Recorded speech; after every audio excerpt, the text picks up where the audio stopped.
Усім привіт! Вітаю вас у зимовій касті.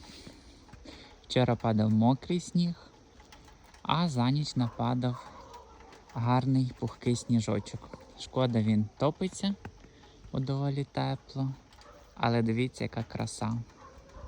Вже справжня зима. Потрібно буде забрати лампочку, забувся. Але дивіться, скільки снігу нападало, і як красиво. Сніжок хрумтить.